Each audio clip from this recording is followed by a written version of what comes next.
Today we are going to be looking at debt, whether it's good or bad, how to manage it, the different types of debt, all of that fun stuff. I'm Jolisa Gonzalez and this is Samra Halal, and today we are going to be exploring all of that fun stuff. We went over a lot of different types of debt in this video, so we're going to try to summarize and wrap it up now. What are common mistakes that people make when trying to pay off debt? It's very important to manage your debt the same way you manage your assets. Like I was talking before when we were talking about credit cards. Make sure that you are focusing on the debt that is costing you the most, right? And making sure that you're making extra payments there to reduce that balance first. That's very important. Another potential mistake it can be made is if you're not shopping around. So, for example, if you're applying for a student loan and it happens to be an unsubsidized loan, don't just go to one institution. Maybe another institution may be offering a better rate. Or if you're buying a house and you need a mortgage, I would involve at least 2 or 3 different lenders and make them compete for my business. So it's important to shop around.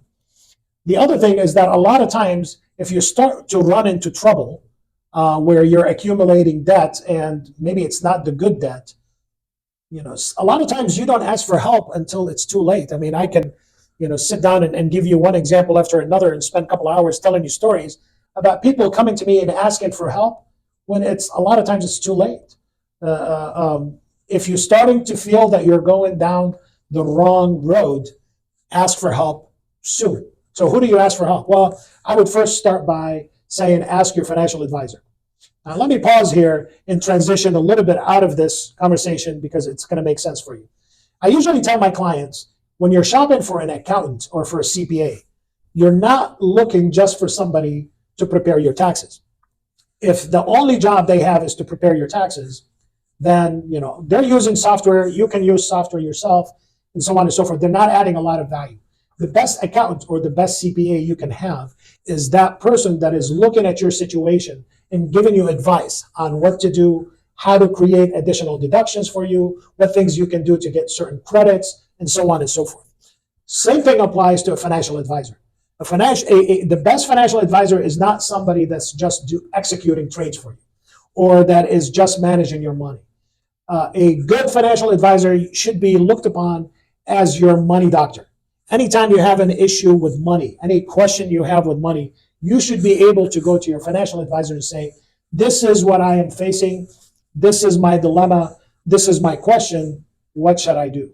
And your financial advisor should be able to either help you directly or at least send you to the right specialist or the right push you in the right direction to obtain a solution or obtain answers to your questions. So that's some of the mistakes that people make, is that they don't start early, they don't ask for help, they don't ask the right people for help. Don't ask your neighbor, don't ask your sibling, ask people that know. Say someone decides to come to you for help and they ask you how they can maintain liquidity when managing their debt. What would you say to them?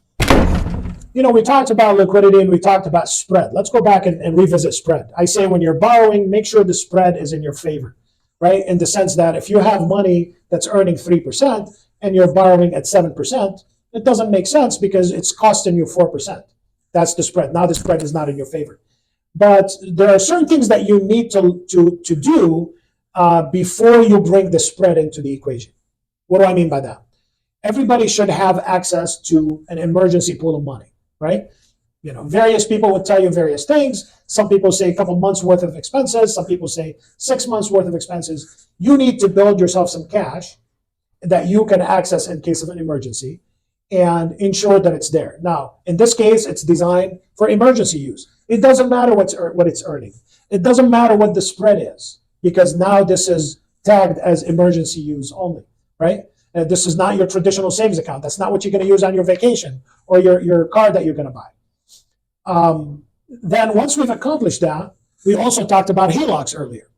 If you own a home and you have equity in the home, you should consider getting a HELOC, because that gives you access to liquidity if you need it, but it's not costing you money until you actually use it, right? So having access to the line, typically, the bank that you get it through or the lending institution, they may charge you $50 a year in an annual fee just to maintain the line, or $100 a year, or whatever that is. That's effectively your only cost until you actually pull money from that line. Then you're paying interest on it. So that could be access to liquidity as well. but that should never be a substitute to having money on your own for emergency use. Because a lot of times what happens, if we go through a recession, if you remember in the early 2000 when we went into a recession, or in 2007, 2008, many banks started closing lines of credits for clients. So if you had a home and you had a HELOC with XYZ Bank and you had a $100,000 line on it that you can access, out of nowhere, the bank sends you a letter that says, you haven't used this line for the last couple of years. You don't owe us anything on it. We decided to just close it for you. So now access to $100,000 is gone. The bank did this because at the time they were panicking because there was a credit crunch. So they wanted to limit their exposure to debt, right? So they started closing lines that we're not using. They started slashing limits on credit cards and terminating lines. So if that's your only access to liquidity and they just shut it off for you, now you're stuck with no liquidity. That's why you need to have some money set aside, have a home equity line of credit if that applies to you, and then that would take care of your liquidity. So how does someone decide between paying off debt or just putting the money in their savings or investments? This is a common thing that I face. A lot of times I get a client that says, you know what, I want to liquidate some money out of my investments. My mortgage is bothering me. I just want to pay it off and be done with it because I would feel better. The word feel should have no input on that decision that you make. It's not about feeling good or better. It's about doing the right thing mathematically. You need to take emotions completely out of that equation and make the right decision for you. So if you have a mortgage that you got, 3-4 years ago, or you refinanced 3-4 years ago, and your cost on the mortgage is 3%, right? That's a realistic situation for many of us, right? And now you have some money setting aside that you've accumulated over the last few years. And you're saying, okay, now my mortgage balance, it's 200 or 300,000, and it's costing me 3% a year, and I have $50,000 in my savings, and I'm earning some interest on it. I want to take that $50,000 and pay off or put it on the mortgage. My question is why? Your mortgage is your mortgage is currently costing you 3%. If you're able to make 5% on your money in a savings account or in a CD, why are you in such a rush to pay off that cheap mortgage? The spread is in your favor, right? And like I said, that money that's in your savings account is giving you liquidity or access to liquidity. So if an opportunity comes, an investment property or purchasing a business or adding to whatever, you have the cash. Versus if you put it down on the house and now opportunity comes and now you have no access to cash. So you can always pay off a loan, but you cannot always take on a loan. So just keep that in mind when you're making that decision. Okay, so what about someone who's just starting off? They just turned 30, they're new in their family, they possibly just bought a house. How should they manage whether or not they should pay off their debt or add it to investments and savings? Very, very important question. Sometimes we tend to focus on the things that make us feel better. Like I said, sometimes we tend to be emotional about our decisions.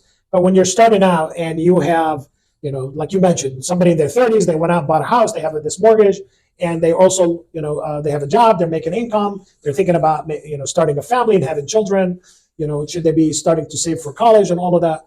It's all important. You got to walk down all of it together. You can't just prioritize one over the other. You can't say, I'm just going to focus on paying my mortgage, and every extra penny I make, I'm going to put it down on the mortgage. And when I'm done, I'll turn around and start saving for college. Because when it comes to investments, one of the most basic elements, when you look at the basic concept of compounding, one of the most basic elements of compounding is time, right? When money compounds over time, whether it's 5 years, 10 years, 20 years, 30 years, and so on and so forth. So the time frame that you have is finite. So, as a result, you have to focus on all of those objectives at the same time, because we cannot afford to just waste so many years focusing on one versus the others. This is where the value of a financial advisor comes into play. This is where you can go to somebody like me and we'll sit down and we identify all those goals that we need to work on and figure out a way and figure out the map of how we're going to focus on all of them at the same time to ensure that, by the time it's 30 years from now or 20 years or 10 years for college or 15 years, whatever that is, that you're able to achieve all of those goals at the time they're needed. Working with a financial advisor, whether it's me or anybody else, is crucial because they can help you with all of those things and taking a what sometimes is an abstract type of design or map and put it into practice for you and identify a plan for you to achieve all your goals. So in this video, we went over a lot of different types of debt, how to possibly manage those, what's good and what's bad, all that type of stuff. But there was 3 common characteristics that have to deal with all of them. That is, think strategically, try and take your emotions out of it, and most importantly, contact the financial advisor to make sure you're on the right track and doing things properly. So once again, my name is Jolisa Gonzalez, and this is Samar Halal, and we'll see you next month. Very good summation, by the way. Very good summation. Thank you.